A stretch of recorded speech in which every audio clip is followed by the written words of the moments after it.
A tethering rig constructed at Holloman Air Force Base, New Mexico, was used to suspend the F-102 airplane for further testing of the MB-1 missile. The 1781 airplane is one of 3 F-102s assigned to this project. For the tests, this airplane was stripped of all non-essential equipment and the engine removed. Pneumatic and electrical power to the airplane was supplied from remote compressors and generators. Actuation of test instrumentation and the firing system was accomplished by landlines. The 1781 is fitted with a pylon to which the missile is attached. This is not standard equipment. The F-102 in operation carries all armament internally. Testing of internally carried missiles is to be included in the complete test program. The first firing occurred on April 10, 1956. Between firings, the F-102 was lowered for examination. On April 14th, the second MB-1 missile was fired from the test rig. The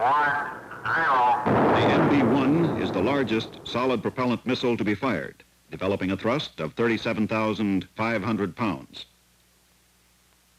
Both firings proved the airplane-to-missile relationship satisfactory.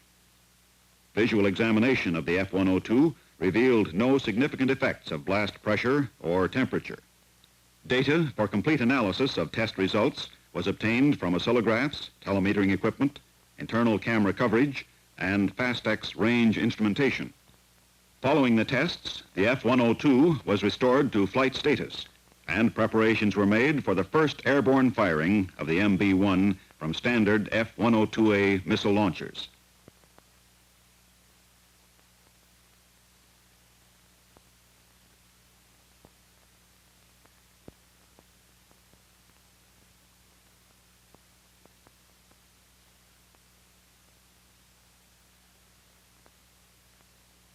During the latter part of March 1956, Convair's F-102 engineering flight test operations completed the move from the old site to a newly constructed facility approximately 4 miles north of this site. This area is located at the Air Force Flight Test Center under construction at Edwards Air Force Base, California. Expansion of the F-102 program necessitated this move to a more adequate facility. The abandoned hangar will be utilized for other purposes. Central structure of the new area is a 200 by 600 foot all-steel hangar. This central structure is flanked on either side by smaller buildings, each 40 by 200 feet, affording adequate space for operations associated with the actual engineering flight test operations. The hangar has space for 10 airplanes at one time, in addition to the equipment which must accompany this operation. Parking facilities for 250 cars are located adjacent to the area. One of the smaller buildings will house administration and engineering offices. The other is a combination warehouse and material stores building with added space for fabrication, equipment, a garage, and maintenance work. Centered in the main structure is a 2-part mezzanine to house field operations, instrumentation, security, and other offices. This can be removed if additional hangar space is needed. Concrete aprons extend from either end of the building, and taxiways link the area with a 15,000-foot runway. The new facility answers a long-felt need for this phase of the complete flight test program on the F-102. The entire area is fenced for security purposes. At Palmdale, California, interim hangars built to meet the overflow from Convair's Flight Test Center are now being utilized. This area is located approximately 1/2 mile from the present site of the Flight Test Center. The two areas are connected by runways. F-102As and more recently TF-102s are brought to the Palmdale facility for testing and preparations necessary before their acceptance by the Air Force. The initial deliveries of the F-102A airplanes to the Air Force was recently accomplished. Construction of the new facility, 4 miles from the one now in use, had progressed to this stage as of May 25, 1956. Paving, installation of utilities, and construction of miscellaneous buildings was better than 50% complete as of June 1st, 1956. Construction on the initial building, designated Building 301, was approximately 60% complete as of the June 1st date. A temporary delay in construction was caused by a jurisdictional dispute between steel workers and sheet metal workers over installation of metal siding. First to move into the new central structure will be Convair's electronics section, now located at the Lockheed facility nearby. The F-102 flight test program is expanding to meet increased production of the F-102. Long-range planning for meeting plant area requirements is keeping pace with the expanding F-102 program.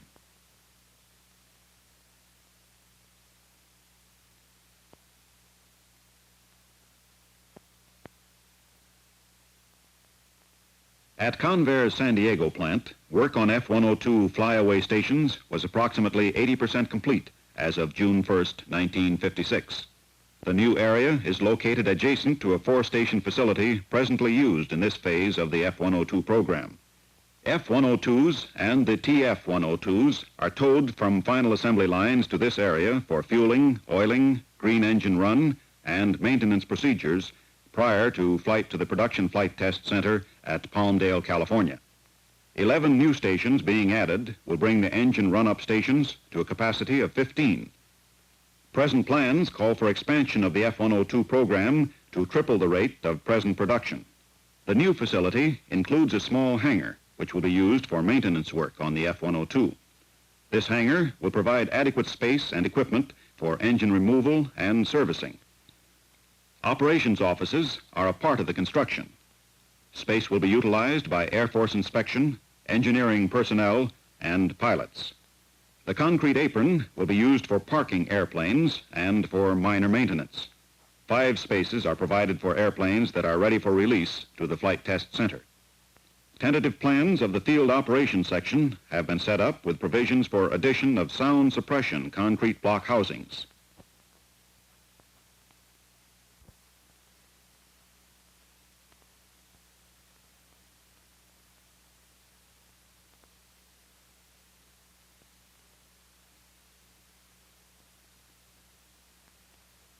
At the San Diego division of Convair, manufacturing was begun on the airplane presently termed the F-102B.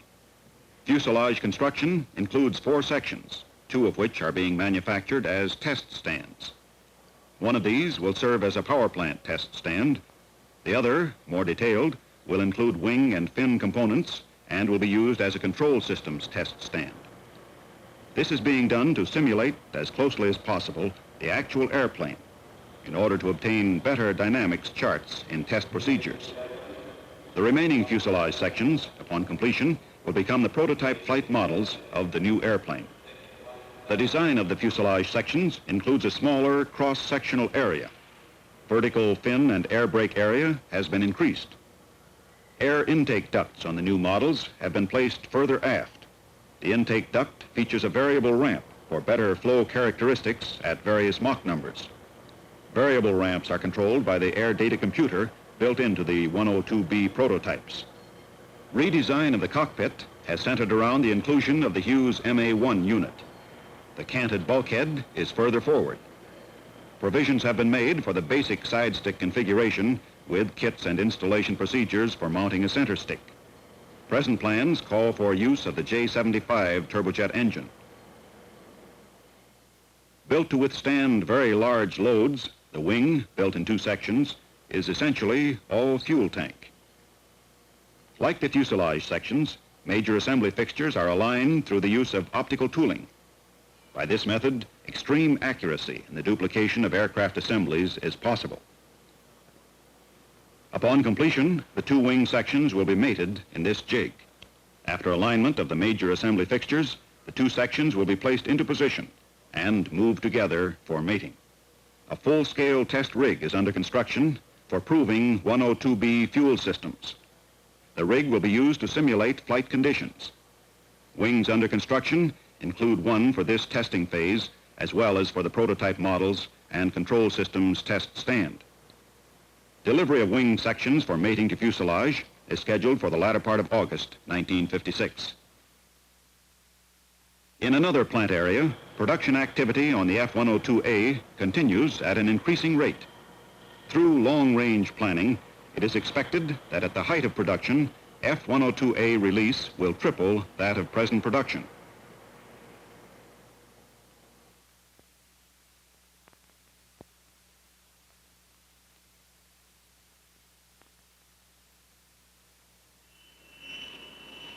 In early tests of the TF-102, pilots encountered airplane buffeting in the limited Mach range of 0.83 to 0.90.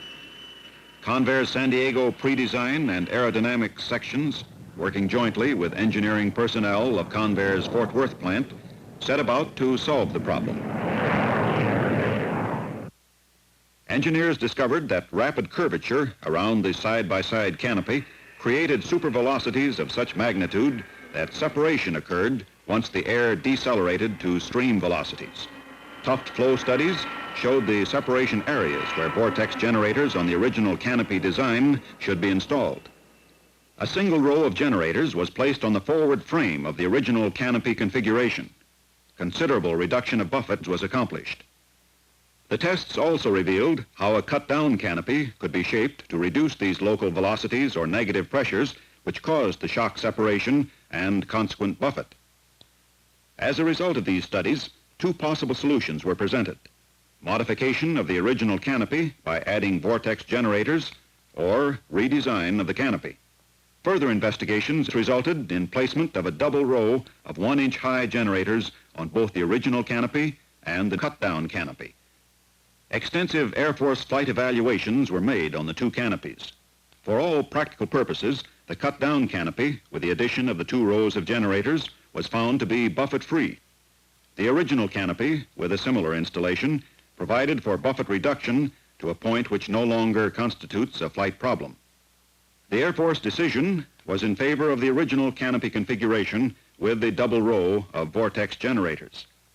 Factors involved in the decision were the better visibility of the original canopy and the loss of time and expenditure that would be necessitated in retooling to the new canopy for production models.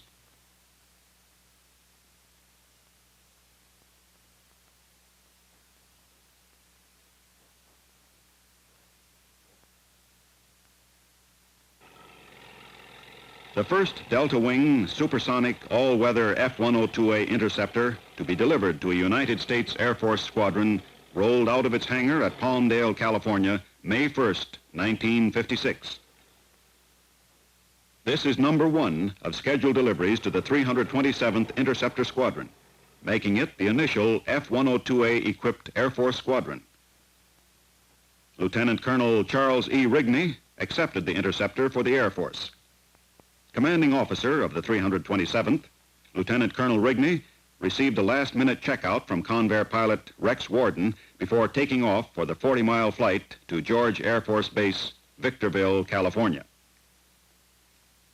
In anticipation of the delivery, Convair field teams had been sent to George Air Force Base to train personnel in the operation and maintenance of the 102As. The Palmdale facility is Convair's production flight test center. F-102s, manufactured at Convair's San Diego plant, are brought to this location to be performance proven before their acceptance by the Air Force. It is from here that future deliveries of the F-102 to Air Force squadrons will be made. Under the Cook-Craigie aircraft procurement plan, the F-102A deliveries will be made with increasing frequency. The F-102 is 68 feet long, 18 feet high, with a wingspan of 38 feet. It is powered by a Pratt & Whitney J57 turbojet engine with afterburner. On the delivery flight, the F-102A was well beyond George Air Force Base at 35,000 feet by the time the gear was up and the pilot squared away. During the flight, the interceptor exceeded the speed of sound twice, both times unintentionally. Her pilot was enthused over the 102A's performance. At George Air Force Base, Brigadier General James W. Andrew was on hand to welcome the Air Defense Command's new and lethal weapon. Members of the 327th Squadron crowded around the airplane for a close examination. the F-102A was received with a great deal of interest. The new F-102A became a full-fledged member of the 327th Interceptor Squadron with the application of the squadron insignia. This ceremony is the climax to years of work and study. With production stepped up, more and more squadrons of the all-weather jet interceptors will be activated until the Delta Wing supersonic F-102 becomes a familiar sight, a primary part of America's Continental Air Defense Command.